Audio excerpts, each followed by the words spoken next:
चलता अपना जीने खाने पे, अंग्रेज दिमाग लगाता 100 साल आगे का। भारत की बर्बादी, पाकिस्तान भारत में जितनी भी पीछे रह गया, पाकिस्तान की बर्बादी, अफगानिस्तान में आतंकवाद का कब्जा, बांग्लादेश में भयानक भूखमरी, म्यांमार में सेना तख्ता पलट, इन सब के पीछे एक ही कारण है, ब्रिटेन। एक देश को उसने इतने टुकड़े में तोड़ा, इतने टुकड़े में तोड़ा, वरना अफगानिस्तान से म्यांमार तक हम लोग श्रीलंका से पूरा लपेट के आता, कभी कोई दिक्कत आता? हम लोग के राज्य रहते सब, पाकिस्तान एगो राज्य रहता, मुल्तान राज्य रहता, अपना रहता काबुल राज्य रहता, कंधार एगो राज्य रहता, समझ गई? कभी खत्म होता? सोचिए इनका दिमाग कितना आगे चलता, ये 100 साल 200 साल आगे जाके चलता। लॉर्ड मैकाले, भारत क्यों पीछे रह गया? हमारा सरकारी स्कूल की दुर्दशा आज से नहीं है। 1861 में लॉर्ड मैकाले जो था ना, उसने नियम ऐसा बनाया, उसने टीचर के अंदर से एक भावना खत्म कर दी कि आपका काम, मतलब भारत के लोगों के अंदर लगभग 50 से 100 साल के अंदर उन लोगों ने ये डाल दिया दिमाग में, टीचर का काम सिलेबस कम नहीं। अगर कोई लड़का क्लास में नहीं आया है और फेल हो जाता, उस लड़के की गलती, क्लास में आकर फेल हो जाता है टीचर, समझ में आया ना? आज हमको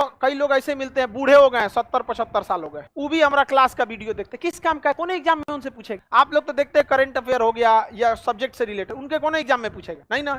भारत की प्रारंभिक जो शिक्षा थी, जब सुने होंगे ह्वेन सांग आता था, तो शिक्षा बेहतरीन ढंग से दी जाती। मैकाले आया कहा कि ये आप थोड़ी करेंगे, ये स्टूडेंट्स का काम, आप बस गाइड धीरे धीरे धीरे धीरे चौपट कर। और आज पता भी नहीं चलता है, अगर स्टूडेंट फेल होता है, जैसे 10% स्टूडेंट फेल होता, चलिए इसको प्रोत्साहित करना चाहिए। अगर किसी क्लास में 30% स्टूडेंट फेल होते हैं तो टीचर पे इंक्वायरी बैठना चाहिए। एक लो लेवल से नीचे चला गया तो इंक्वायरी बैठ जाना चाहिए। आपको नहीं लगता है बैठना चाहिए? बिल्कुल। और आप ये क्लासरूम भरा हुआ, पटना का जितना क्लासरूम यहाँ बैठता है उतना एक बार में कहीं नहीं बैठता, इतना ज्यादा जगह भरा हुआ क्लासरूम। इस बात गवाही है कि आपको साथ जो पढ़ाया गया है सही से नहीं पढ़ाया, तभी तो आए हैं। इसके हमारे यहाँ पढ़ने के बाद सरकारी स्कूल में जाएंगे, लेकिन सरकारी स्कूल से पढ़ने के बाद यहाँ आएंगे, जबकि सरकारी स्कूल को चलाने के लिए भारी भरकम पैसा खर्च होता है, building, 10-20 teacher, principal, peon, guard, दुनिया भर का। यहाँ बोरा बिछा के बैठल रहता है, तो चौपट कर दिया उसने। इस देखिए किस तरह से भारत को बर्बाद किया। सब इतनी लंबी सोची कि भारत को बर्बाद करना है। उनका मेन शासन, उनका एक ही उद्देश्य है कि दुनिया पे क्या करना है, हमें राज करना है। अब दुनिया पे राज ये कैसे करेंगे? हथियार, क्या बेच के?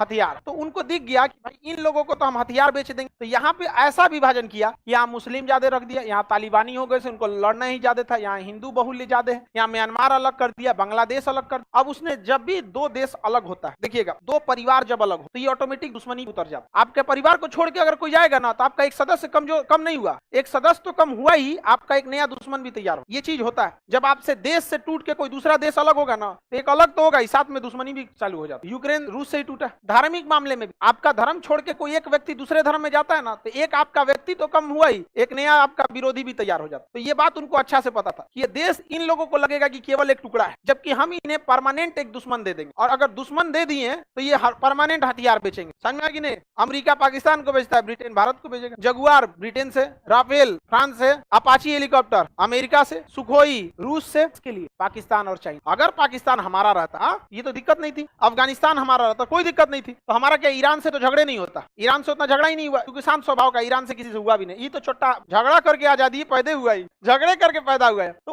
उसको साउथ एशिया में एक इसको परमानेंट अड्डा मिल गया कि इसको लड़ाते रहो। अब उसको चाहिए था वेस्ट एशिया, मिडिल ईस्ट में क्या करें कि मारधार होते रहे। तो यहाँ सिया सुन्नी, किसको? सिया सुन्नी को। तो सुन्नी लोगों से कहा तुम्हारे साथ हैं, यहाँ सुन्नी लोगों को कूच के रद्द कर देता है, यहाँ कहता है तुम्हारे साथ, मारो सिया को। ईरान क्या है? सिया देश है, बाकी को लड़ाता है। लेकिन इसके दिमाग में आइडिया देखिए, बैकअप प्लान कि अगर सिया सुन्नी एक हो गया तब किससे लड़ाएंगे? काशी की एक होने ही नहीं देंगे। टीवी पर आप देखिएगा जितने धर्मगुरु को लाते हैं सब मीडिया वाले ना फिक्स रहते हैं, वही लाएंगे। वो ना बहुत ज्यादा पढ़े लिखे रहेंगे, ना कोई प्लान तरीका। ये अंग्रेजों की नीति। टीवी पे देखिएगा ना, को लाएगा सो ऐसा जहर उगल के चल जाएगा, ना ससुरा पे FIR होगा ना केस होगा। देखते हैं ये अंग्रेजों की चाल है। उसने सोचा कि इसको परमानेंट लड़ा देंगे सिया सुन्नी। दूसरा, यहाँ एक ऐसा देश बना देते हैं जो सबको पीटते रहे, जितना पिटाएगा सब अमेरिका के पास भागेगा सब, नहीं तो ब्रिटेन के पास भागेगा सब। इन चोटों को हथियार बनने ही नहीं देंगे, और अगर ये हथियार बनाएंगे तो उससे सस्ता दे देंगे। लो, जैसे आप अगर ब्रश बनाते हैं, ब्रश अपने से घर में 20 रुपया का पड़ेगा मान के चलिए, कोई आपको 1 रुपया में देगा, कभी बनाएंगे। लेकिन आप देखिए आप इंडस्ट्री में पीछे छूट गए। इसीलिए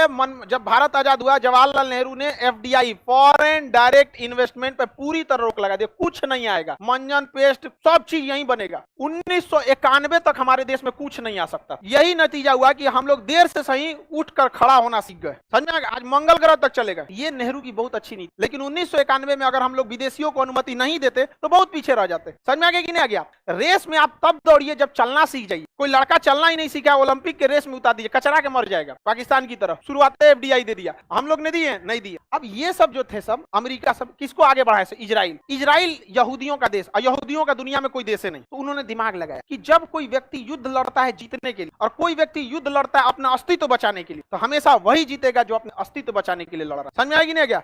एकदम इजराइल का कोई, यहूदियों का कोई देश है नहीं। और उसमें से हिटलर द्वितीय विश्व युद्ध में इतना मार मारा ना, दुनिया में सबसे ज्यादा अत्याचार यहूदियों पे हुआ है, इससे ज्यादा किसी पे नहीं हुआ है। किसी धर्म विशेष पे हुआ है तो यहूदियों पे हुआ। अब इनके पास अस्तित्व बचाने की लड़ाई, तो अमेरिका ने क्या किया ना, इनके साथ समझौता कर लिया, कहा कि यहाँ के फिलिस्तीनियों को मार के भगा देंगे, तुम्ही को यहाँ रख, ठीक है। अब रख देगा तो इन सब से मार होगा ही, ये अलग धर्म वो अलग धर्म, मार होगा तो अमेरिका आके साल आएगा, हम इजराइल को समझाते हैं, नहीं इजराइल को कहेगा जितना धोना है एक हफ्ता में धो दो। देखते हैं हमेशा गाजा पट्टी पे मारता है, अभियो मार रहा है, कल तो मारा। ये मेन है कि इन लोगों को हथियार बेच सके। अगर ईरान चकपक चकपक करेंगे, किससे मरवा देगा? इजराइल। सीरिया कूदेंगे, किससे मरवा देगा? इजराइल। कोई भी कुछ भी करेगा, कौन देख लेगा? इजराइल। आगे बढ़ जाए, चल जाइएगा, आगे बढ़े। किसी को कोई यहाँ तक में दिक्कत है तो बोलिए। तो बताइए, भारत के विभाजन का मुख्य उद्देश्य लाइफ टाइम के लिए ग्राहक खोजना, इजराइल को प्लांट करने का मुख्य उद्देश्य लाइफ टाइम। अब बताइए, ये है सब अमेरिका और ब्रिटेन के नेता, इतने पढ़े लिखे, और हमारे यहाँ चोट्टा चुनाव कैसे जितना है। अच्छा, यादव जी का मोहल्ला है, यादव जी के पास, अच्छा ये फलाना का मोहल्ला है, यहाँ चल। ऐसे जाति धर्म मजहब